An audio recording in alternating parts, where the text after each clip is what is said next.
Сәлем достар, сіздермен бірге керемет арнасы. Мен бүгін топ 5 жойылып кеткен жыртқыш жануарларды айтамын. Ал ендеше көп ұзамай бастайық. Топ 5.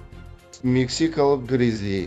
Гризли 1960 жылдары жойылып кеткен. Гризли солтүстік Америка мен Канаданы ғана мекен етпеген. Ол алапат жыртқыш көбінесе Мексика елінде мекен еткен. Сондықтан аты мексикалық гризли деп бекер аталмаған. Гризлидің ерекшелігі басқа аюларға қарағанда үлкенірек болды. Топ 4.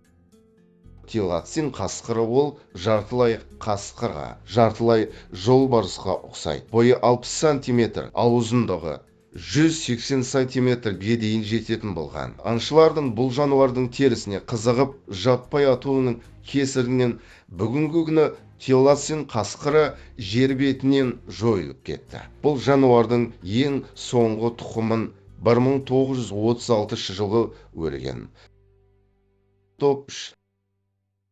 Мамыт. Ол алып піл тұқымдас жануар болып есептеледі. Ол 4000 жыл бұрын өмір сүрген. Олар солтүстік Америка мен Сібірде мекен еткен. Мамыттар көбінесе жүндес болады. Олар тек сол жерлерде мекен етеді. Сол себепті жүндес болады.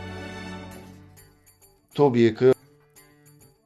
Трикератопс. Ол әлемге әйгілі динозавр тұқымдас. Ол тек өсімдіктермен қоректенетін болған. Ол адамдардан бұрын өмір сүрген динозавр. Ол жер бетінен 225 миллион жыл бұрын жойылып кетті. Ол ұзын мүйізімен ерекшеленеді. Оны ғалымдар өте алып динозавр деп болжаған. Топ 1.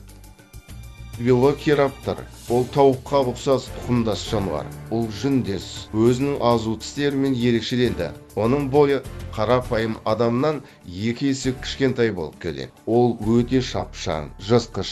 Ол 166 миллион жыл бұрын жер бетінен жойылып кеткен. Сонымен достар, видеомызды аяғына дейін көріп болсаңыздар, маған жазылып, мені қолдап кетулеріңізді сұраймын. Видеоға назар аударғандарыңызға көп рахмет. Сау болыңыздар.